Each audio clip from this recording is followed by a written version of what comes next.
गुरु प्यारी सात संगत जी, आप सभी को प्यार भरी राधा स्वामी जी। गुरु प्यारी सात संगत जी, हम अक्सर अपनी जिंदगी की उलझनों में इस कदर खो जाते हैं कि हमें बाहर निकलने का रास्ता नजर नहीं आता। मन की बेचैनी और दुनिया का शोर हमें ये भूलने पर मजबूर कर देता है कि हमारी रूह का असली सुकून कहाँ है। हम सुकून बाहर तलाशते हैं, लेकिन महापुरुष समझाते हैं कि शांति हमारी शरण में है, और वह शरण है वक्त के सतगुरु की। हमें स्वामी जी महाराज अपनी वाणी में बड़े प्यार से हमें समझाते हैं, सतगुरु शरण गहो मेरे प्यारे। ये सिर्फ एक पंक्ति नहीं है, बल्कि रूह के लिए एक पुकार है। ये शब्द हमें याद दिलाता है कि जब तक हम खुद को, अपने अहंकार को और अपनी चतुराइयों को सतगुरु के चरणों में समर्पित नहीं करते, तब तक हम उस परमात्मा के पास नहीं पहुंच सकते। शरण का मतलब सिर्फ झुकना नहीं, बल्कि उस पर अटूट विश्वास करना है। आज के इस विशेष सत्संग में दादा मंगाराम जी ने स्वामी जी महाराज जी के इस अनमोल शब्द की बहुत ही सरल और गहरी व्याख्या की है। वह हमें समझाते रहे हैं कि कैसे सतगुरु की शरण हमें काल और कर्मों के जाल से बचाती है, कैसे नाम की कमाई और गुरु का ध्यान हमारे जीवन की दिशा बदल सकता है। उसकी आवाज़ में वह दर्द और वह प्रेम है जो सीधा दिल पर असर करता है। तो आइए अपने दुनियावी ख्यालों को कुछ देर के लिए छोड़ दें, अपने मन को खाली करें और पूरे प्रेम और एकाग्रता के साथ सुने इस सत्संग को। ये सिर्फ सुनने के लिए नहीं है, बल्कि जीवन में उतारने के लिए है। तो आइए हम बड़े प्रेम और प्यार भाव से दादा मंगाराम जी का सत्संग श्रवण करते हैं। सतगुरु शरण गहो मेरे प्यारे, कर्म जगात छुपाए। सतगुरु शरण गहो मेरे प्यारे, कर्म जगात छुपाए। यह श्री हजूर स्वामी जी महाराज का एक महासुंदर शब्द है। आप फरमा रहे हैं, सतगुरु शरण गहो, कि किसी सच्चे सतगुरु, सच्चे संत के शरण में गहो, क्या उसको मजबूती से पकड़ो, दृढ़ता, प्रेम और श्रद्धा से उनके चरणों में जाओ, प्रेम और श्रद्धा से उनकी संगत करो, उसकी आज्ञा मानो। उसका नतीजा क्या होगा, स्वामी जी महाराज दोहे के दूसरे हिस्से के अंदर बताते हैं, कर्म जगा चुकाए। कहते हैं, प्यारे तुम जन्मों के जुगों के कर्जदार, कर्जई हो, और इसलिए संसार के अंदर जन्म मरण के अंदर लटके हुए हो। अगर इस सिलसिले को खत्म करना चाहते हो, जगाद कर्जे को कहते हैं, ऋण को कहते हैं। कहते हैं, ये जितने जन्मों जुगों के तेरे कर्ज हैं, अगर इनको खत्म करना चाहते हो तो फिर ऐसे महात्माओं के चरणों में जाओ, उनसे प्रीत करो। और प्रीत करने का तरीका ये है कि उसकी आज्ञा मान। ये स्वामी जी महाराज का एक दोहा या एक कड़ी है। और इसमें परमार्थ का पूरा रास और भेद भरा हुआ है। देखा जाए तो स्वामी जी महाराज ने मुक्ति की फॉर्मूला क्या है, कैसे इंसान मुक्त हो सकता है, सदा सदा के लिए जन्म मरण के दाग को खत्म कर सकता है, इसको इतनी बड़ी शिक्षा को इतने छोटे दोहे के अंदर कलम बंद किया। इसके ऊपर थोड़ा गहराई से विचार करें। कहते हैं मेरे प्यारे, एक एक जो संतों का वचन है उनको ध्यान से विचारना चाहिए। मेरे प्यारे किसको कहते हैं? संतों की निगाह शरीर पर नहीं होती है और न मन के अवस्था पर होती है। आम परमार्थ में कहा जाता है कि इंसान 3 कोशों का बना हुआ है। पहला स्थूल कोश है जिससे ये शरीर बना है। फिर सूक्ष्म कोश है, उसको तत्व कह सकते हो, मसाला कह सकते हो, उससे हमारा मन बना हुआ है। लेकिन अति बारीक और महाचेतन एक कोश है। ये पहले 2 कोश काल ने बनाए। एक महाचेतन महासूक्ष्म तत्व है, कोश है जिसको उस परमात्मा ने बनाया और उससे हमारी आत्मा बनी। वह अजर अमर अविनाशी। संत जब कहता है मेरे प्यारे, तो उसकी निगाह तन मन के अंदर जो आत्मा कैद है उसके ऊपर है, वह उसको कैद। हम बहुत अजीब अकल के साहिब हैं कि इन महात्माओं को हम जाति तक, देश तक और धर्म तक महदूद करते हैं। दरअसल ये जाति, धर्म और इन छोटी बातों से बहुत ऊंचे होते हैं। ऐसे महापुरुष के संगत में आकर के आदमी का ख्याल भी ऊंचा होना चाहिए। न संत की कोई जात है, न उनके संगत के अंदर जितने लोग हैं उनकी कोई जात है। इंसान की जात अभी बता के आए मेरे प्यारे, आत्मा है। संतों की जात नाम है, परमेश्वर। अगर हम इस छोटे नुक्ते पर नहीं पहुंचे तो भटकते रहते हैं, हमको सार हाथ नहीं आता। तन मन से निगाह ऊपर आत्मा पर है। कहते हैं ऐ दुनिया के लोगों, किसी जाति के हो, किसी कौम के हो, किसी मजहब के हो, मेरा उससे कोई वास्ता नहीं। मेरी बात को सुनो, मेरे शिक्षा के ऊपर विचार करो और जो मैं कहता हूं वह करो, अमल में लाओ। आपकी मुक्ति, आपका उद्धार निश्चित है। ये संत जो कुछ कहते हैं दावा से कहते हैं कि ये जो कुछ चीज हम कहते हैं सुना सुनी की है नहीं, देखा देखी की है बात। कहते हैं हम सुनी सुनाई बात नहीं कहते, कबीर साहब कहते सुन संतन की साची साखी, सो बोले जो देखें आंखी। अंदर आंख है, उसको ज्ञान चक्षु कहते हैं और उस आंख से देखने से सच्चा ज्ञान पैदा होता है। ज्ञान का भंडार परमेश्वर है, परमेश्वर का साक्षात्कार होता है। सो इसलिए कहते हैं मेरी बात को सुनो, मेरी शिक्षा पर विचारो। अब फिर कहते हैं कर्म जगाद चुकाए, लेकिन कब? सतगुरु शरण कहो मेरे प्यारे। कहते हैं सच्चे सतगुरु के पास जाओ।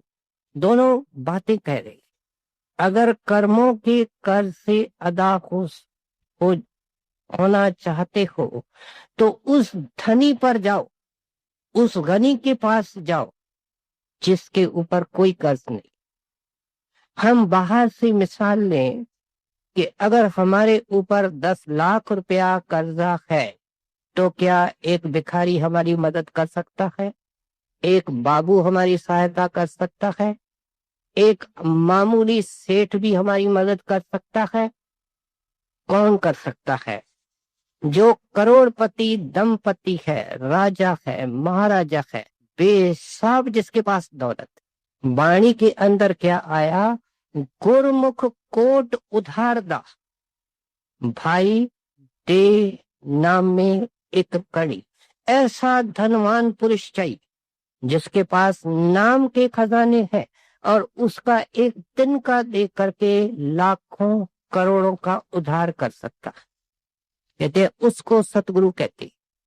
अब ये बातें सब दिल खोल करके विचारने की है कि हम दुनिया में मौजूद हैं, हमारे सिर पर कर्मों की गठरी लटक रही है, हमारे को सांस में घुटन, कदम कदम पर चिंता। इसका मतलब क्या कि जब जब हम मनुष्य बने, हमने साधु की खोज भी की तो हमको सच्चा साधु नहीं मिला, सच्चा संत नहीं मिला। सच्चे से मतलब जिसके सिर पर कोई कर्मों की गठरी थी, जो कर्मों के दायरे से परे है। कर्म कहां तक है? तुलसीदास जी महाराज रामायण में लिखते, 3 लोग कर्मन के बस में, जो जो दे धरे। कहते हैं दे कहां तक है, मन कहां तक है? त्रिलोकी तक, ब्रह्म की चोटी तक। कहते हैं ये सारी त्रिलोकी कर्मों के कानून के अंदर काम करती है। हमारी दुनिया भी कानून के अनुसार चलती है। हमारी जो जुडिशियल डिपार्टमेंट है, न्याय विभाग है, उसका मूल सिद्धांत क्या है कि जो दोषी है उसको सजा दी जाए, जो निर्दोष है उसको बरी किया जाए, और जो एक नेक अच्छा और कोई देश के लिए शुभ कार्य करने वाला है उसको इनाम दिया जाए, क्योंकि उसने अपने देश के लिए, अपने जाति के लिए अच्छा काम किया। कहते हैं ये जो नियम इस संसार में काम करता है, ये सारा नियम त्रिलोकी के चोटी तक काम करता है। शुभ अशुभ, शुभ अशुभ। हमारे अशुभ ज्यादा है, सब शास्त्र कहते। कोई रेखा शुभ की होती है, लेकिन वो रेखा सोने की रेखा है, वह भी हमको बांध करके रखती है। जहां कर्म है वहां काया है। 3 लोग कर्मन के बस में, जो जो दे धरे, दे में आना पड़ेगा, शुभ अशुभ। अब हमको ऐसा संत सतगुरु चाहिए जो कर्मों के दायरे से परे है और आज तक नहीं मिला। कहते हैं ऐसे संत की जरूरत महसूस करो। जरूरत कैसे महसूस करेंगे? जब ऐसे संतों की वाणी सुनेंगे। संत कहते हैं बेपरवाह संत होता है, धनी और गनी है, उसका खजाना भरपूर है, तुम उसकी तलाश करो, उसकी खटक रखो। परमात्मा तो देखता है कि मेरे याद के अंदर कौन रोता है। माफ करना, हम परमात्मा की याद में नहीं रोते। हम रोते हैं तो दुनिया के पदार्थों के लिए रोते हैं, अपने दुखों को दूर करने के लिए रोते हैं। हमारी 100% प्रार्थना अब तक जो रही है वह दुनिया से संबंध रखती रही है। एक अजीब ठोकर लगती है मन को, लेकिन कटु सत्य है। अगर हमने परमात्मा के लिए पुकारा होता तो परमात्मा जरूर हमारे निजात और मुक्ति का कोई प्रबंध करता। हम उस साधु को चाहते हैं जो हमको खाने पीने की सह तमाशे की छूट हो, और कोई साधु सच्चा भी मिले, कहते हैं ये संसारी काम कर दो, बीमारी है, मुक्तमाक है, पता नहीं क्या हमारी लिस्टें हैं। कहते हैं नहीं, सच्चा ग्राहक बनकर के जोरी के दुकान में जाओ। किस चीज के खरीदार बनो? कि ये जो कर्मों का कागज है इसको महाराज जला दो, मेरे को ऐसे अवस्था के अंदर रखो कि मेरा नया कर्म न बने और पुराने खत्म हो जाए। और ये संतों के पास पूरी इसकी युक्ति और टेक्निक है। सो इसलिए कहते हैं कि ऐसे संत की तलाश, जिसके लिए पलटू साहब ने कहा 3 लोग से जुदा है इन संतन की चाल, इन संतन की चाल कर्म से रहते न्यारे।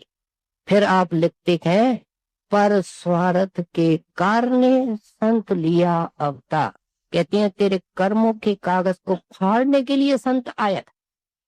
देह में वो तेरे तरह कर्जदार नहीं है, उसको उसके सिर पर कोई बोझ नहीं, उसके पास महाधन है जो उसको अपने सतगुरु ने बख्शा है। अब इस कर्मों की फिलॉसफी के अंदर थोड़ा जाना चाहिए। माफ करना, जब रहमत का सूरज चमकता है और ऐसा सतगुरु मिलता है, इसके भाग उदय होते हैं, इसको अंदर और उस कर्मों के कर्जे को खत्म करने की टेक्निक भी मिलती है, तो भी हमारी हालत ये है कि 20 साल 30 साल 40 साल निकल जाते हैं, हम तय नहीं कर पाते हैं, हम उस चीज से लाभ उठा नहीं पाते। इसलिए देखें कि ये संत हमारे कर्मों के कर्जों को किस तरीके से खत्म करना चाहते। बाहर से देखिए, हम सत्संगी इतने पुराने भी परेशान हैं, हर एक का दम फूला हुआ है, दौड़ता रहता है, हाय हाय बनी हुई है, आराम नहीं आराम नहीं। ये आराम की जगह नहीं है, आए दिन चिंता का कीड़ा काटता है। हम सब शिकायत करते हैं, क्यों कि जिस तरीके से संत कहते हैं कि ये चिंताएं खत्म होंगी, कर्म का कर्ज खत्म होगा, उसके पीछे हम चलते नहीं है। एक दुकानदार है, अंधाधुंध कर्ज लेता है, बेहिसाब लेता है। ऐसे दुकानदार हमने देखे, दाव के ऊपर दाव लगाते हैं और मजबूर ऐसे हो जाते हैं कि दुकान में बैठना उनका मुश्किल हो जाता है। बैठते ही कर्जदारों की कतार लग जाती है कि लाओ लाओ पैसे लाओ, हमारा हिसाब किताब। उसका जी करता है दुकान बंद कर दूं, घर से निकल जाऊं। कहते हैं इससे भी बदतर हालत इंसान की। ये जो आए दिन रिपोर्टें आती है आत्महत्या की, ये क्या है? उसको कोई रास्ता नहीं सूझता। संत बिल्कुल हमारे को रैशनली रास्ता बताते हैं कि इस तरीके से कर्मों का बोझ और भारी होगा। हमारी शिक्षा है, हमारा कहना है, उसको मान करके चलो। संत कहते हैं पहले तेरे प्रारब्ध के कर्म है। प्रारब्ध क्या है? जो पिछले जन्म में हमने किया और जो हमने चाहा, उसका नतीजा इस वक्त हमारे पास है।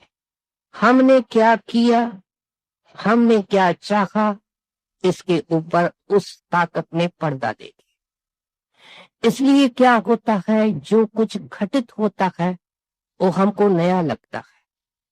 हम कहते हैं कि इस आदमी को हम इतनी इज्जत देते हैं, इस आदमी से इतना प्यार से व्यवहार करते हैं, ये हमारे को केवल उल्टी सुलटी सुनाता रहता है। कि क्या है, इस लड़के के ऊपर ही मैं सबसे ज्यादा खर्च कर चुका हूँ, यही छोरा मेरे को लाते मारता है। ये सब क्या है? क्योंकि जो कुछ हमने किया है, जो कुछ हमने मांगा है, उसके ऊपर पर्दा। इसलिए संतों ने उस पर्दे को उठा करके समझाया। और क्या समझाया? दोष न दीजिए किसे, दोष कर्म आपनिया। गुरु नानक देव जैसे चोटी के महात्मा कह रहे, कहते हैं भाई किसके तरफ उंगली करते हो? उंगली अपने तरफ। दोष कर्मा अपनिया, जो मैं किया। इतने चोटी के महात्मा अपने आप को भी बीच में शामिल करते। जो मैं किया सो मैं पाया, दोष न दीजिए और जना किसी को दोष न दो। क्या हम गुरु नानक को मानते हैं? हम कहते हैं जी हम गुरु नानक को मानते हैं, लेकिन उसका कहना कहाँ मानते। हम आए दिन शिकायत, निंदा, ये सब क्या है कि किसी का दोष है, जबकि ये महात्मा कह रहे किसी का दोष नहीं, तेरा दोष लेना देना। बड़े महाराज जी का एक प्रेमी सेवक था, उसके सारे घर के जितने फैमिली मेंबर्स थे बड़े प्रेमी श्रद्धालु। एक उनका जवान लड़का था, मैट्रिक की परीक्षा देकर के डेरे आया और कुछ बच्चों के साथ ब्यास नदी के किनारे नहाने गया। इत्तेफाक से वह लड़का डूब गया। लड़कों को डर लगा, जो उनके साथी थे भाग करके अपने घरों में आए। कोई सेवादार गया, उसने कपड़े देखे, पता चला लड़का तो डूब गया है। उसके पिता माता को इतला की।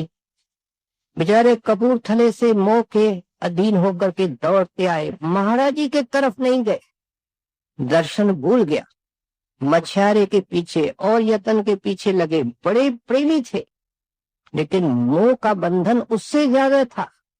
बहुत कोशिशें की, हार गए। लड़के की लाश नहीं मिली, हार करके महाराज जी के पास आए। कहते हैं हजूर अब आप दया करो, लाश भी नहीं मिल रही है। महाराज जी कहते हैं नहीं मिले तो अच्छा। वह प्रेमी कहता है हजूर आपकी गति आपसे, हम जीव मिल जाए तो अच्छा। महाराज जी कहते हैं अच्छा, ब्यास नदी की पुल के पास फलानी जगह तलाश करो, मिल जाएगा। मिल गया, संस्कार हो गया। अब उसने कुछ मुद्दत के बाद उस लड़के की जन्म पत्री एक माना हुआ ज्योतिषी था उसको दिखाई। उस जमाने के अंदर 10 रुपया बहुत बड़ी रकम थी। उसने पहले 5 रुपए ले लेने और उसका जो रिजल्ट है बता करके 5 रुपए शाम को ले थे। ज्योतिषी के पास जब शाम को गया तो ज्योतिषी नाराज होकर के कहता है कि जो मर चुके हैं उनकी जन्म पत्रियां दिखाते हो, क्या फायदा है। तो उस प्यारे ने कहा मैं यही तो जानना चाहता हूँ। उसने बताया कि पिछले जन्म में तुम घोड़े पालते थे, इस जन्म में वह घोड़ों का डॉक्टर था और फलाने जंगल के पास एक देहात में रहते थे। ये लड़का एक सेठ का होनहार लड़का था, सोना लेकर के पिता की आज्ञा के अनुसार तीर्थों में जा रहा था। रात को आपके यहाँ विश्राम किया आपने और आपकी पत्नी ने अटकल से उसका सोना वगैरह निकाल लिया। सुबह को लड़के ने बहुत चिल्लाया, उसकी चिल्लाहट के कारण आपको कुछ दया आई। आपने पत्नी को कहा कि इसको दे दे, लेकिन पत्नी ने आग्रह किया कि जब एक बार निकालो तो देना क्या। वह बेचारा रोता बिलखता वापस चला गया और वह आपके घर में लड़का बन करके आया, पूरे पैसे वसूल कर लिए। उसकी इच्छा तीर्थों के तरफ थी, इसलिए किसी पुनीत नदी के अंदर डूब करके मरा है। ज्योतिषी ने सब बता दिया। कहती है वो चीज है जो हम तुम्हारे सामने रखते, ऐसे सोचने से प्यारा तेरे मन के अंदर संतोष आएगा और संतोष के अंदर आकर के ही तू निश्चिंत होकर के संतों की आज्ञा मान सकेगा। संतों की आज्ञा क्या है कि आगे के लिए खतरनाक कर्म का बीज बोने की कोशिश न करो। खतरनाक बीज कौन सा है? मोटे कर्म, मोटे पाप, औरों के मांस खाने, मछलियां खानी, अंडे खाने, खून खराबी करनी, झूठी गवाही देनी, किसी को मुसीबत में डालना। सत्संग कहता है नेक बनो, पाक बनो। संतों की वाणी हिदायत करती है आंखें नीचे करके चलो। हर एक संत की आंखें नीचे नीचे रख करके आंखें दिखाई। किसी ने पूछा क्यों? कि सिर पर बोझ है, रहमत को देखते हैं तो सिर झुक जाता है कि ऐसे पापी को कैसे संतों ने शरण। कहते हैं सोचो, इधर देखते हो, उधर देखते हो, सामने देखते हो, पीछे देखते हो, अपने अंदर तो देखो। क्या तुम्हारे अंदर पहाड़ पापों के भरे हुए हैं? उनको खत्म करने की कोशिश करो और ये ऐसे ही शुरू होगा। संत कहते हैं निंदा करने से तो सो जाना अच्छा, निंदा महापाप है। फिर संत कहते थे कि रिश्वत का लुकमा जो खाता है उसका कैरेक्टर कभी ठीक हो ही नहीं सकता है। उसकी लड़की भी बिगड़ेगी, लड़का भी बिगड़ेगा, उसका खानदान बिगड़ेगा।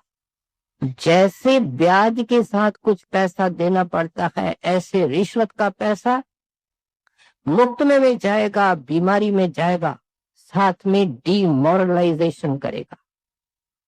क्या आचरण का पतन करेगा, खुद का करेगा, बच्चों का करेगा, खानदान डूबेगा।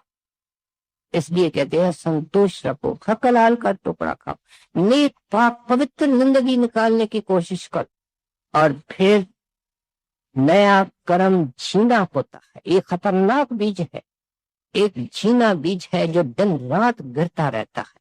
कहाँ गिरता है? हमारा मन संकल्प विकल्प की एक श्रृंखला है, एक चीन है जो लगातार बनती रहती है। दुकानदार अपने पैसे की माला फेरता है, सौदे की माला फेरता है। बहन गृहिणी अपने चौके चूल्हे बच्चों का सिमरन करती है। प्रोफेसर अपने काम का सिमरन करता है, कहते इस सिमरन ने तेरे को दुनिया में फंसाया है, सीधी शिक्षा है। तू उसी जिसी का तू चितवन करता है उसी से ही प्रेम करता है। इस सिलसिले को तोड़ने के लिए संत हमको नाम का सिमरन देते। देखो कितनी उनकी अप्रोच साइंटिफिक है कि कर्मों की जगाद कैसे खत्म हो सकती है। कहते हैं जब तुम्हारा ध्यान पूरे रूप से इसमें समय लगता है, दुनिया के अंदर सब काम समय से होते। आज हम इतने विद्वान हैं, बुद्धिमान हैं, हम इतने चतुर चालाक हैं, उसमें कितने साल लगे। कहते हैं ऐसे कोई एक दिन में काम नहीं होता। जो इंसान के पास आज है उसको पाने के अंदर उसको वर्ष लगे। कहते हैं अधीर न हो, इसको करते चलो। फीलिंग्स, पिटफॉल्स, गिरावटें ये आएंगी, इनके ऊपर चलो, इनके ऊपर पांव रखो, इनके नीचे दब मत जाओ। सत्संग को न छोड़ो, सेवा को न छोड़ो, भजन को न छोड़ो।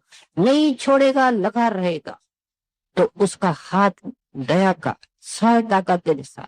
किसी वक्त तेरे पैरों में ताकत आएगी तो खड़ा होगा, और ये जो बाधाएं हैं उनके ऊपर लगाता जाएगा। कैसे होगा? तू सुबह को वक्त दे, सुबह को वक्त दे, नियम से वक्त दे। सब कामों को नियम से वक्त देता।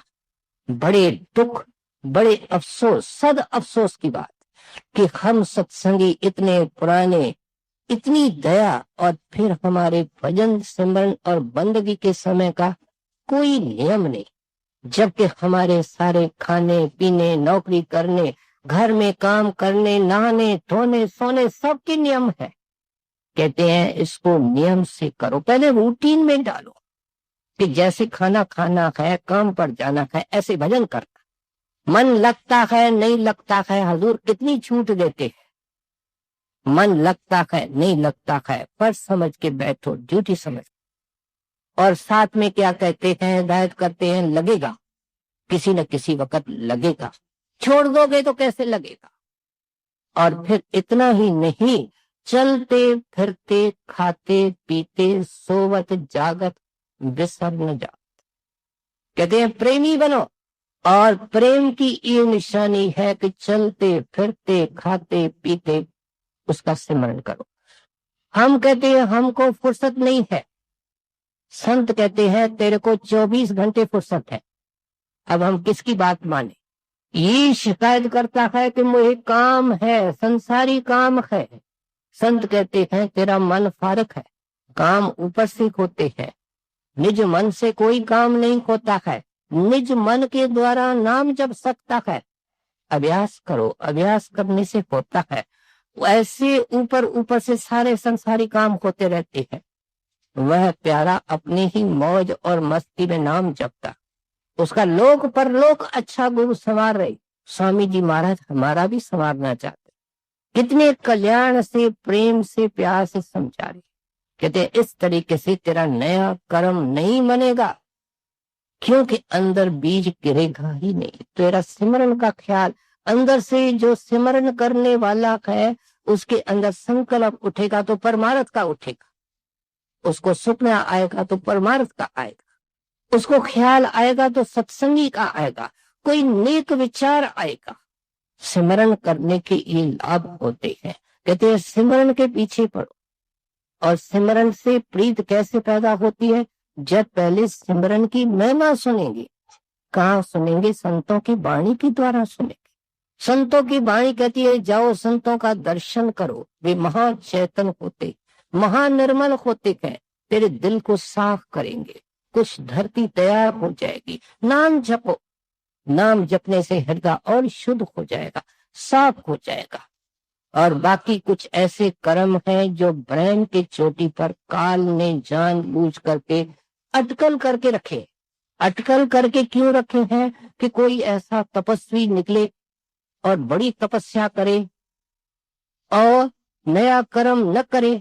लेकिन अगर त्रिलोकी के दायरे का कोई तपस्वी होगा तो उसको उस सिंचित भंडार से कर्म निकाल करके देह में डालेगा। हमारे पास पुराणों में कई ऐसी वार्ताएं। महाभारत में आता है कि धृतराष्ट्र ने कृष्ण भगवान को बेनती की कि महाराज मेरे ऊपर बड़ी दया है, मैं ज्ञानवान हूँ, आंखें बंद करता हूँ प्रकाश है, और मैं कई अपने पिछले जन्म देख सकता हूँ, लेकिन मुझे फिर भी पता नहीं चलता है कि मैं अंधा क्यों हो गया। भगवान कहते हैं कितने जन्मों तक तेरी निगाह अंतर्मुख काम करती है? वह कहता है 100 जन्मों तक। विचार करो, हमको तो ये भी पता नहीं है कि हम पिछले जन्म में कहाँ थे। इतना बड़ा ज्ञानी भगवान से पूछ रहा है कि 100 जन्म के अंदर मुझे कोई कर्म नहीं मिलता। 100 जन्म का मतलब 100 मनुष्य के जन्म। एक बात को याद रखे, क्योंकि जो भी कर्म जूनी कही गई है वो इंसान की, बाकी सब भोग जूनिया। जो इंसान करता है बाकी जूनियों में उनका नतीजा भोगता है। देवी देवताएं इंक्लूडेड उनके अंदर है। वहां जाकर के शुभ का भोगता, नरकों में जाकर के अशुभ का भोगता। लेकिन कहते हैं कि मैं 100 जन्म देखता हूं, मुझे कोई ऐसा कर्म नजर नहीं आता। अब भगवान आप अपनी दिव्य दृष्टि से अंतर्मुख होकर के देखें। भगवान ने देखा 100 जन्म के 4, 5, 6 जन्म बाद ये किसान है। कौन? धृतराष्ट्र। और अपने खेत के अंदर खड़ा है, वहां से कोई सांप निकला और इसके देखते देखते जल्दी चलते हुए सांप इसके खेत के अंदर ही कोई बिल था, वहां अंदर चला गया। भगवान उसको कहने लगे तेरे को डर लगा कि मेरा तो सुबह शाम यहाँ से रात को आना जाना, किसी वक्त मेरे को डस लेगा। तो उबलता हुआ पानी जाकर के घर से लाया और उस सुराख के अंदर डाला। वह सांप नहीं था, सांपनी थी, अंधी हो गई, इसलिए तेरी आंखें गई है। उसके वहां बच्चे मर गए, तेरे भी बच्चे मर गए। कहते हैं ये कौन से कर्म है? सिंचित कर्म है। ये सत्संगी की जीव की कोई ताकत नहीं कि इनको जला सके।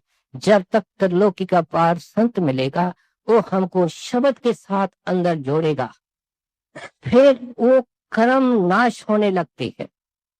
नाश होने लगने के लिए महाराज जी बड़ा एक सुंदर शब्द काम में लेते।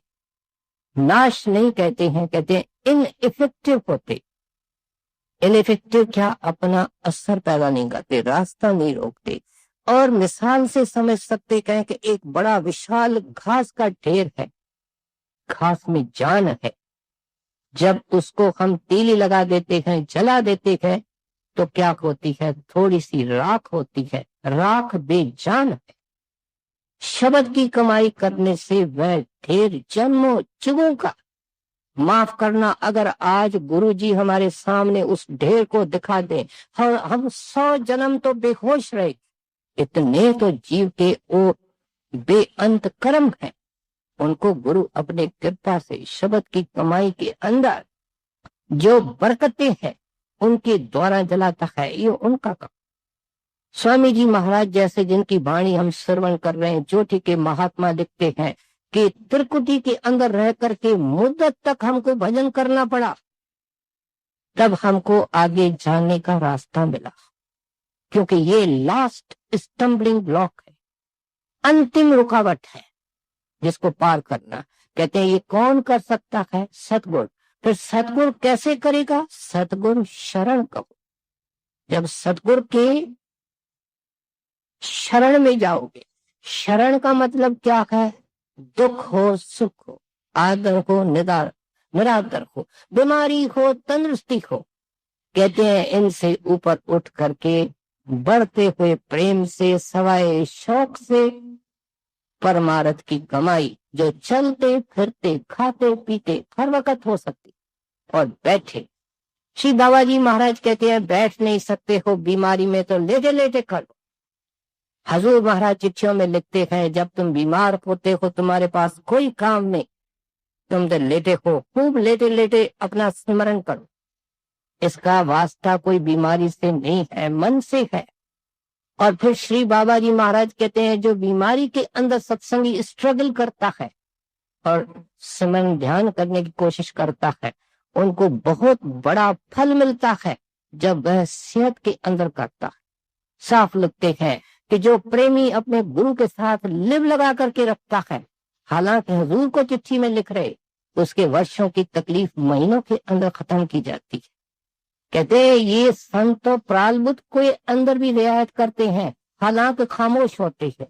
और कहते हैं संत प्रालबुद्ध में कोई रियायत नहीं होती है, जो किया है सो भोगना पड़ेगा, ये नियम है। लेकिन जो प्रेम से भजन करते हैं, सत्संग में आते हैं, सेवा करते हैं, सतगुरु के हाथ बड़े लंबे हैं, उनका खजाना असीम है, वे अंत रियायतें उनसे होती हैं जो उनके तरफ देखते, जो मालिक की तरफ देखते। जो गंदी गंदी इच्छाएं लेकर के, झोली लेकर के संतों के पास बैठते हैं, सुबह को 4 बजे बैठा कहता ये है, मन पे 20 दुनिया के बोझ है, वो ग्राहक नहीं है, ये प्रेमियों से रियायत होती है। सो इसलिए कहते हैं बेटा इस तरीके से तेरी निजात हो सकती है, मुक्ति हो सकती है।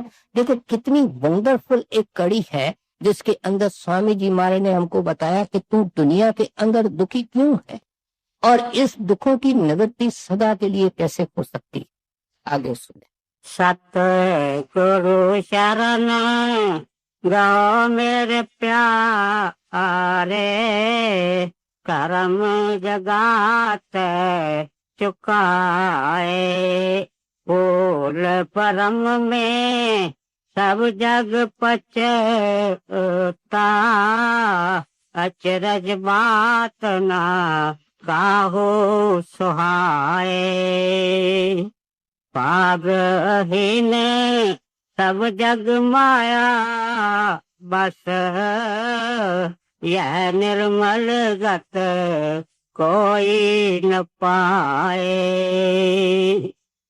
जिन पर दया आद करता की, सो यह अमृत पीवन चाहे।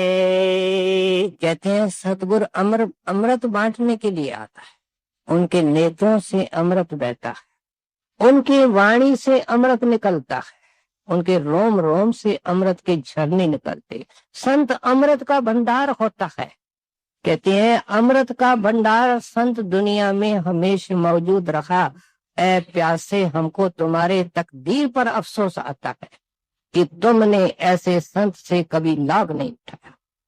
जन्म हो गए, जुग हो गए तेरे को दुनिया में, और संत भी आते रहे अमृत के भंडारी, लेकिन तूने फायदा नहीं उठाया। अब मौका है, ऐसे संत के चरण में जाकर के तुम फायदा उठाओ। साथ में क्या करते कहते हैं बगैर दया के, बगैर शुभ संस्कारों के ये होता नहीं। आप देखो हमारे स्कूल और कॉलेज के दरवाजे और फाटक तो खुले होते हैं, फिर ये ठेले चलाने वाले क्यों, ये सब्जी बेचने वाले क्यों, गली गली के अंदर ये होके देने वाले क्यों? क्या उनको किसी ने मना किया कि स्कूल में न जाओ, कॉलेज में न जाओ, विद्वान न बनो, लायक न बनो, इंजीनियर डॉक्टर न बनो? किसी ने नहीं मना किया। उनके ओछे संस्कार उनको वहां तक पहुंचने दी। कहते ये संतों की खुली दरबार है, उन्होंने कोई जाति पाति का, विद्या का बंधन ही नहीं रखा। हमेशा उनके दरवाजे रात दिन खुले होते हैं, लेकिन फिर भी गिने चुने लोग होते हैं जो उनके चरणों में जाकर के लाभ उठाते हैं। संतों को बड़ा अफसोस होता है। कबीर साहब कहते हैं मैं हीरो की गठरी लेकर के चौराहे में आया, मैंने होका दिया, सेत में तक ही देता हूँ, गाहक कोई ना है। कहते हैं मैं तो मुफ्त दे देता हूँ, होका दे करके चला गया, कोई ग्राहक ही नहीं आया।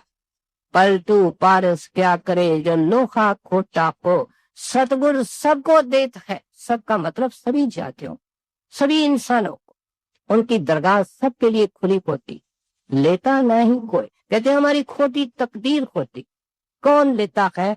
धुर करम पाया तुद जन के, से नाम हर के लागे।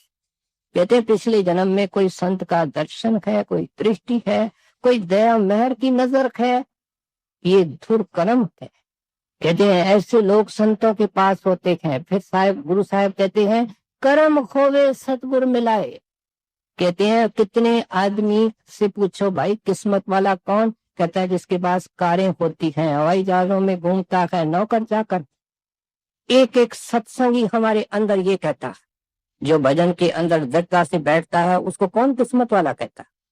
कहते हैं ये तो पता नहीं किस काम और धंधे में लगा हुआ है, इसको अकल नहीं। इसके पड़ोसी के सत्संगी के बच्चे दुबई में गए, हांगकांग में गए, करोड़पति हो गए, कोना पकड़ के बैठा है, अभी तक तो उसको कुछ मिला ही नहीं। कहते हैं फिर दुनिया को क्या दोष दिया जाए।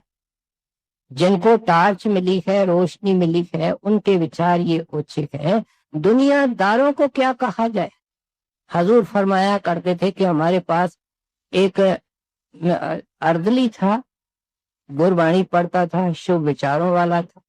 श्री बाबा जी महाराज बड़े दयाल थे, बड़े हजूर के सर्विस के दिनों में उनके बंगले पर जाया करते थे। महाराज चाहते थे कि इस किशन सिंह को भी बाबा जी महाराज की दया हो जाए, ना मिलते। किशन सिंह को समझा बुझा करके कहते और किसी काम के बहाने, सेवा के बहाने श्री बाबा जी महाराज के पास भेजते कि ये दे आओ, ये पूछ के आओ, लेकिन साथ में कहना कि मुझे नाम दो। वह सब कुछ करे, सब कुछ कहे, लेकिन नाम मुझे दो, ये उसके मुख से नहीं। हजूर को बड़ी हैरानी हुई। एक दिन मन में सोचा किशन सिंह नहीं कहता है, मैं कहता। महाराज जी बाबा जी महाराज के कमरे में जाकर के खड़े हुए तो बाबा जी मुस्कुराने लगे। कहते हैं हमको पता है आप क्यों आए और क्या कहना चाहते। किशन सिंह, इसको नाम नहीं मिलने वाला इस जन्म में। इस जन्म में सिर्फ दर्शन। इसके पाप बड़े, कर्म बड़े भारी है। इसने जीते जी जल करके मरना है। हजूर खामोश हो।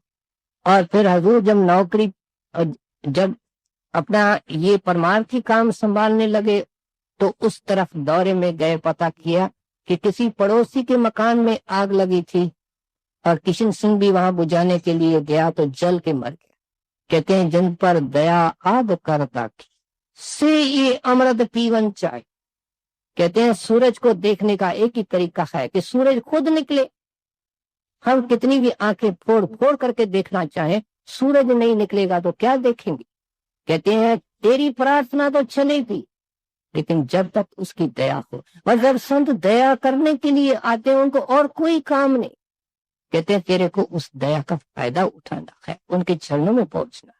किन पर दया आद करता के, सोय अमृत जीवन चाहे।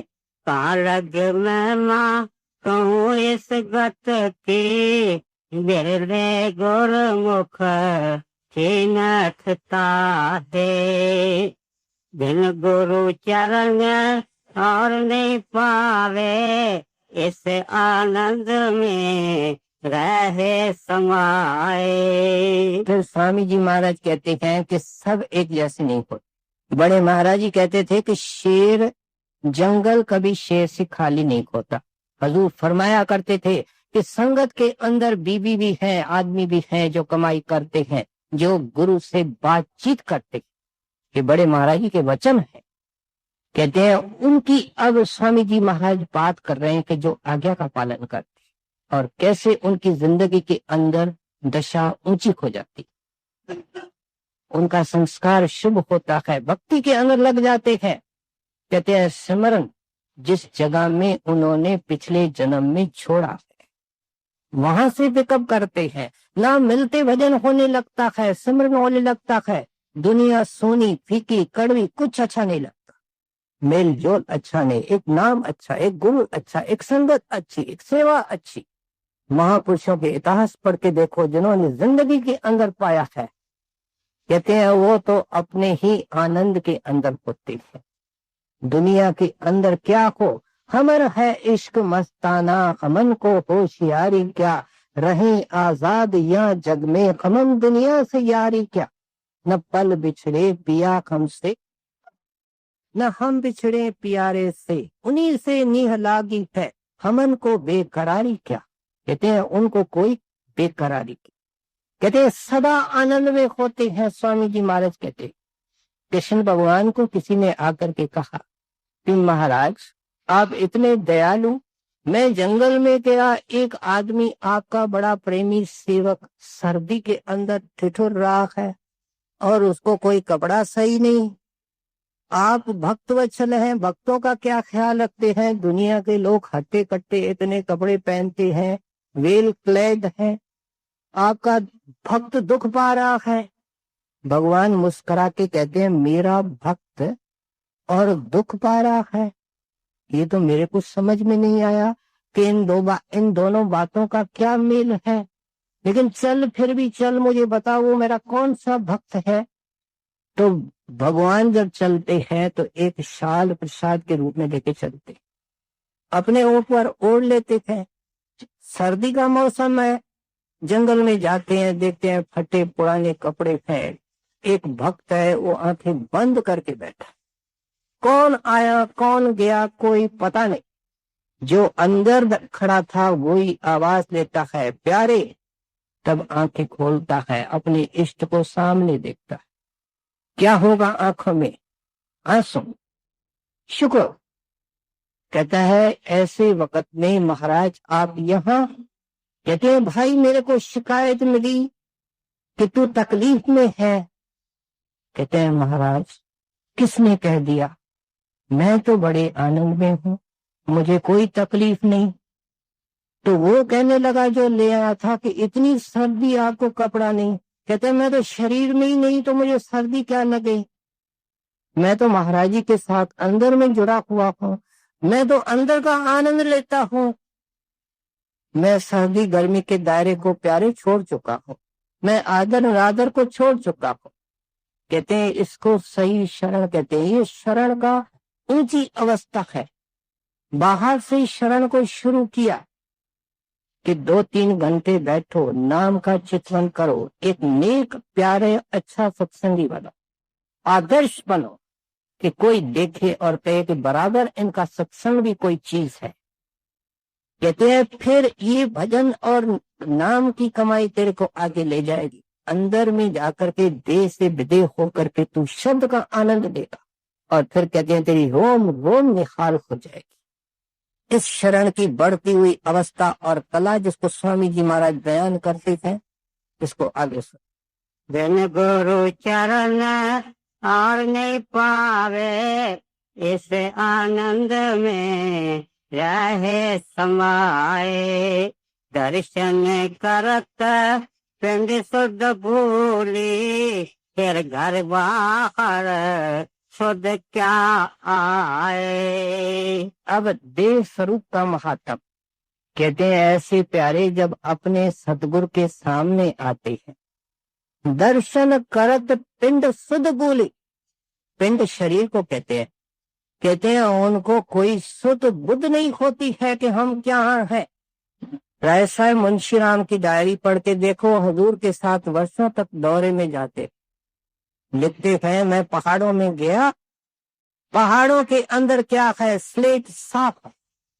हमारे मन के अंदर पता नहीं कितने विकार है, कितना मन हमारा चंचल है, क्या क्या सोचता और चाहता है।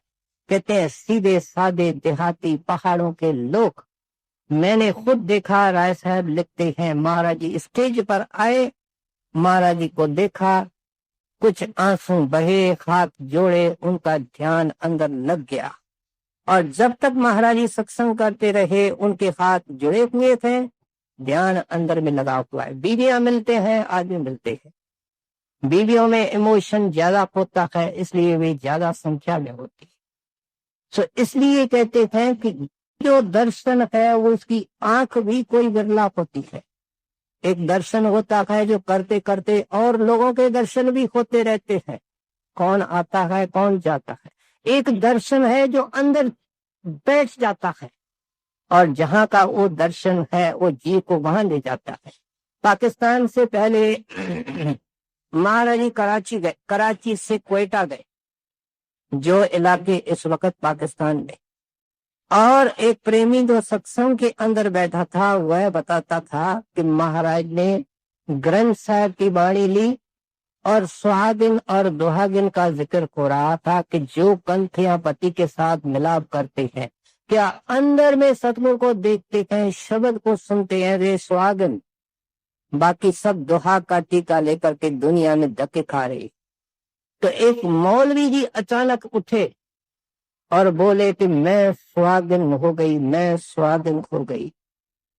महाराज जी के स्टेज के तरफ किसी सेवादार ने रोका, शांत किया, बिठाया।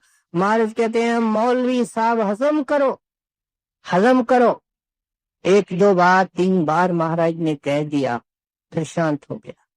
और सभा के अंदर जो बैठे थे उनमें से किसी ने बाद में मौलवी साहब से पूछा कि मौलवी जी क्या हुआ, क्या बोले, क्यों उठे? तो मौलवी साहब कहते हैं कौन उठा, कौन बोला? मुझे कुछ पता, मुझे कुछ पता। कहते हैं उनको अपने तन बदन की कोई सुध नहीं होती। स्वामी जी महाराज कोई कहानी नहीं सुना रहे थे। कहते हैं ये तो प्रेम और अभ्यास से हो जाता है, गुरु के रहमत से हो जाता है। इसी आशा से सतगुरु नाम का बीज सत्संगी बहन भाई के हृदय के अंदर डालता है कि ये बीज फलदायक हो, इससे खुशबू निकले, खुशबू इसको आएगी, लेने वाला ये होगा, लेकिन महक चारों ओर जाएगी। इसके घर वाले भी कहेंगे। कई सत्संगी जो अभ्यास के हैं, हम घर वालों को बताएं, महाराज जी कहते हैं कुछ ठहर जाओ, जब थोड़ा बहुत अंदर में चले जाओ, घर वाले आगे होकर के पूछेंगे कि आप ऐसे कैसे बने। सो इसलिए कहते हैं ये तो बनने का मार्ग है, सुनने का भी है।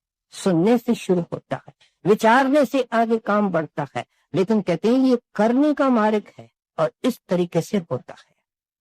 दर्शन करता पिंड शुद्ध फूली, फिर घर बाहर शुद्ध क्या आए। ऐसी सूरत प्रेम रंग बीनी, तिनकी गत क्या कहूँ सुनाए। योग वैराग ज्ञान सब रूखे, यह रंग उनमें देखे न ताए। कहते हैं संत अमृत के भंडार लेके आते हैं, अमृत की जान पिलाते हैं, भर भर करके पिलाते हैं। प्याले तेरे जन्मों जन्मों की प्यास मिट जाएगी। जन्मों जन्मों के थके हो तुम शांत हो जाओगे। जन्मों जन्मों के प्यासे हो, भूखे हो। भूखे कैसे हैं? ये चाहिए, ये चाहिए, ये चाहिए। हमको आशा तृष्णा ने जला करके तबाह कर रखा है। कहते हैं हरे हो जाओगे, लेकिन ये काम तेरा जोग नहीं कर सकता, बैराग नहीं कर सकता। कहते हैं बाहर की तपस्याएं नहीं कर सकती हैं। जब उद्धव ने, कृष्ण भगवान ने उद्धव को कहा कि गोपियां तो चल रही हैं, जाकर के उनको ढारस दो, उनको कुछ समझाओ, उनको कुछ ज्ञान दो। तो उद्धव तो बाहर बैठा था, गोपियां तो अंदर में कृष्ण भगवान का रूप हो चुकी थी। उनको आकर के उद्धव कहता है आपको सब्र रखना चाहिए, संतोष से काम लेना चाहिए, इतना अधीर नहीं होना चाहिए। गोपियां हाथ जोड़ के कहते हैं उद्धव तेरा ज्ञान तेरे को मुबारक हो, ये तेरा हृदय अभी खुश्क है।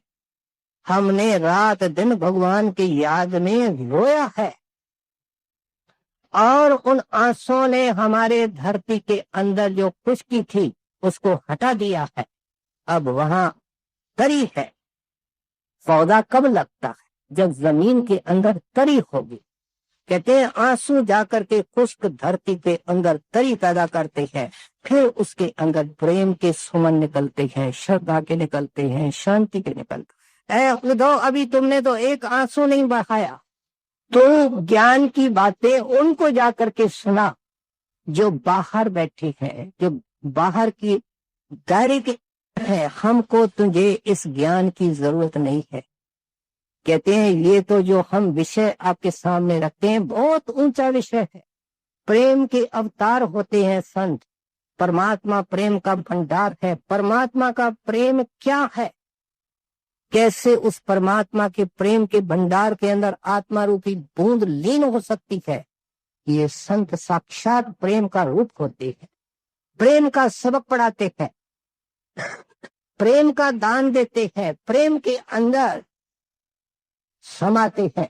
लेकिन कहते हैं कैसे जा सकोगे? शरण में रह करके। शरण को मैंने अच्छी तरह डिफाइन किया, जैसे वो रखे ऐसे राजी रहना और एक तरफ देखना, वन पॉइंटेड होना। नाम और सतगुरु ये जीवन का आधार बन जाए। हमारा आधार तो पता नहीं क्या बना, अभी भी हमारे जिंदगी का आधार नाम है। अंत वेले नाम हटाया जाता, जो इसको कोई देखना भी पसंद नहीं करता। और बेहतर है कि जिंदगी में उस नाम की दोस्ती करे, उस नाम को प्रकट करे। यही स्वामी जी महाराज की ट्रस्ट है और धारणा है। यही इनके शरण का विषय है कि जिंदगी के अंदर इस प्रेम की अवस्था पैदा करो। जो बैराग ज्ञान सब रूप है, यह से उनने देखे न पाए। बड़ पागी कोई बिरला प्रेमी, तिन न्यामत मिलिया टिकाए। राधा स्वामी कहत सुनाए, यह आरत कोई गुरमुख गाए। स्वामी जी महाराज कहते हैं मैंने आदर्श बहुत ऊंचा रखा है। मैंने ये कहा है कि हिमालय के पहाड़ के ऊपर चलो जब तुम एक गंदे नाले के अंदर और खड्डे के अंदर बैठे। मैंने हिमालय के शिखर का तुम्हारे सामने आदर्श रखा है, लेकिन साथ में दावा से कहते हैं कि मेरे ऐसे जन हैं, मेरे ऐसे गुरमुख और प्यारे हैं जो इस गति को जिंदगी के अंदर पाते हैं। हजूर महाराज इस नुक्ते के ऊपर भाई मज की वार्ता सुनाया करते थे कि मज एक गांव का चौधरी था। उसके शुभ संस्कार उदय हुए, श्री गुरु अर्जन देव महाराज के सत्संग में चला गया। बहुत प्यारा लगा, गुरु बहुत प्यारा, सत्संग बहुत प्यारा। अरदास करता है महाराज मुझे शरण बख्श। कहता है नहीं, तुमने तो घर में मंदिर बना करके रखा है, पहले उस मंदिर को तोड़ के आओ फिर देखेंगे। सखी सरोवर का उसने घर में मंदिर बनाया था, आकर के उसकी ईंट ईंट अलग हट। गांव के लोग चौंक गए, कहते हैं ये सखी तेरे ऊपर नाराज होगा, मुसीबत डालेगा। कहता है देखो जो आवे सो आवे, अब मैं बिक चुका, मेरा किसी से अब कोई संबंध नहीं। मंदिर गिरा करके जब गए गुरु अर्जन, ग्राहक इतना ऊंचा ग्राहक है, ऊंचे ग्राहक का जिक्र कर रहे हैं स्वामी जी। कहते हैं कोई बुरा गुरमुख होता है जो असली शरण की अंदर की अवस्था पाता है, रात दिन अमृत को पीता है, गुरु से अभेद होता है। संत इसलिए इस आशा से नाम देते हैं। कहते हैं उनकी आशा पूर्ण करते हैं, वो आशा उनकी पूरी हो जाती है। इस तरीके से जब गुरु साहब ने नाम दिया, फिर इम्तिहान भी होने लगे, घोड़े मरने लगे, भेड़े मरने लगी, गाय मरने लगी। उस जमाने के अंदर यही तो जायदाद थी, यहाँ जमीन होती थी, यहाँ चौपाया होता था। बड़े इम्तिहान और सारे कर्जे के नीचे भाई मज दब गया। गांव वाले कहने लगे भाई या तो पैसे दो या तो गांव से बाहर चले जाओ। कहते हैं अच्छा भाई मैं गांव से बाहर चला। चौधरी था, जमींदार था, कुछ काम किया नहीं, जंगल में जाकर के झोपड़ी बना करके रहता है। इतने इम्तिहानों से निकलना आप सुनते जाओ, अंदर से जब तक सतगुरु का हाथ न खो और इसका अपनी मेहनत और भजन न हो, ऐसी बात की ऐसी अवस्था जितनी इनके ऊपर कठिनाई आवे, दुगने शौक से भाई मज अपना भजन करे। भजन को उसने नहीं छोड़ा, दुगने शौक से उसको करता रहा। गुरु के मन के इसके मन में गुरु के प्रति कोई अभाव नहीं आया। झोपड़ी में रहता है, घास फूस इकट्ठा करता है। इसके कुटुंब में 3 ही आदमी थे, इसकी पत्नी, इसकी लड़की और पुत्र। अब गुरु साहब में और खींचना था और चढ़ाना था। एक सेवादार आता है, कहता है महाराज ने चिट्ठी दी है, उसकी 20 रुपया कीमत है। उस जमाने के अंदर 20 रुपया, और भाई चौबे भाई मज के पास 1 रुपया नहीं, और गुरु की चिट्ठी की कोई कीमत होती है, समझ में आ सकती है। अपने पत्नी से राय ली। उसने कहा मेरी चूड़ियां मैं पहन के क्या करूंगी। लड़की ने कहा मैं पहन के क्या करूंगी, किसी सोनारे को दे दी। उसने 20-25 रुपए दे दी, ले लिया, चिट्ठी को माथे पर लगाया, सिर पर रखा, चूमा, आंखों पर रखा। 1 साल के बाद एक सेवादार आया, कहता है 25 रुपया बेटा इस चिट्ठी की गुरु साहब ने भेजी है। अब सोच में पड़ गए तो है ही कुछ नहीं। सोच सोच करके पत्नी को कहता है कि देखो फलाने गांव का चौधरी जिसने अपनी लड़की मांगी थी रिश्ते में, हमने उसको मुकाबले का आदमी न समझ करके इनकार किया। तुम जाओ उसके पत्नी के पास और कहो कि हम रिश्ता करने के लिए तैयार हैं, कुछ माया की जरूरत है। वहां से इनकी पत्नी 25 रुपए ले आई और रिश्ता तय करके आई। वो सेवादार को दिए, चिट्ठी जब खोली उसमें लिखा है हमारे लंगर में, हमारे सेवा में आ जाओ। भाई मज वहां जाता है, भजन सवाया। अब उनको गुरु का दर्शन मिल गया, संगत मिल गई, रंग और जोर पकड़ने लगा। दिन भर खूब सेवा करनी, रात को भजन करना। एक दिन गुरु साहब ने पूछा, भाई मज वहां मौजूद नहीं था, उनकी पत्नी खड़ी थी। कहते हैं भाई मज कहाँ से रोटी खाता है।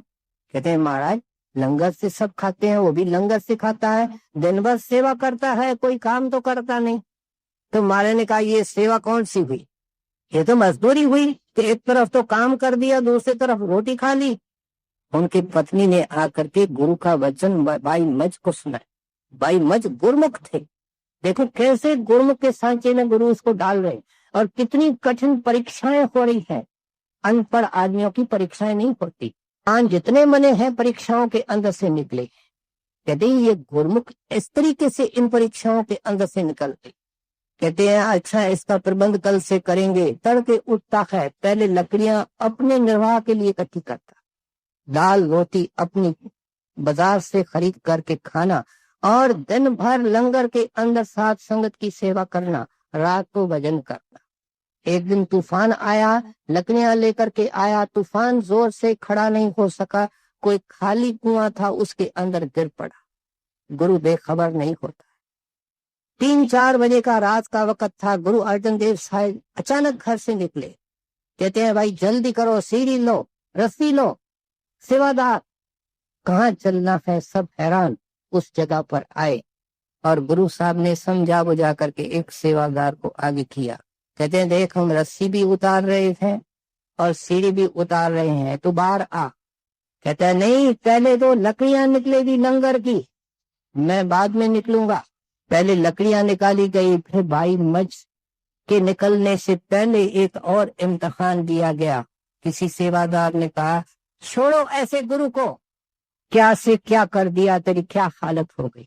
उस वक्त भाई मज हाय मार करके रोने लगा, कहने लगा मेरा गुरु परमेश्वर है और परमेश्वर केवल भला जानता है, उसके लिए कुछ ना कहो। जिस वक्त बाहर आया तो गुरु साहब की खड़े थे, वो पीछे थे, खड़े थे। उन्होंने खुशी से बाएं फैलवाई और छाती से लगाया और क्या फरमाया, गुरु प्यारा मज को मज गुरु प्यारा।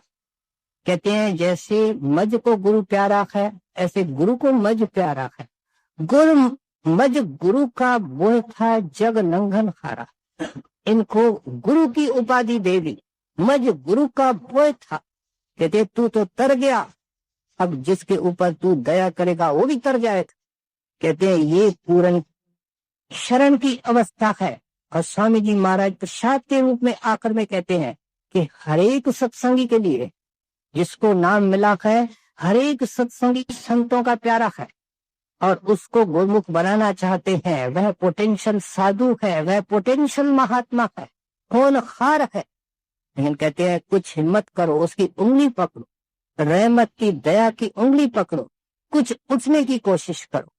और उठना क्या है, सत्संग करना, सेवा करनी, बढ़ते हुए शौक से नाम की पकड़ी। राधा स्वामी क्या सुनाए, यह आरत कोई गुरमुख गाए।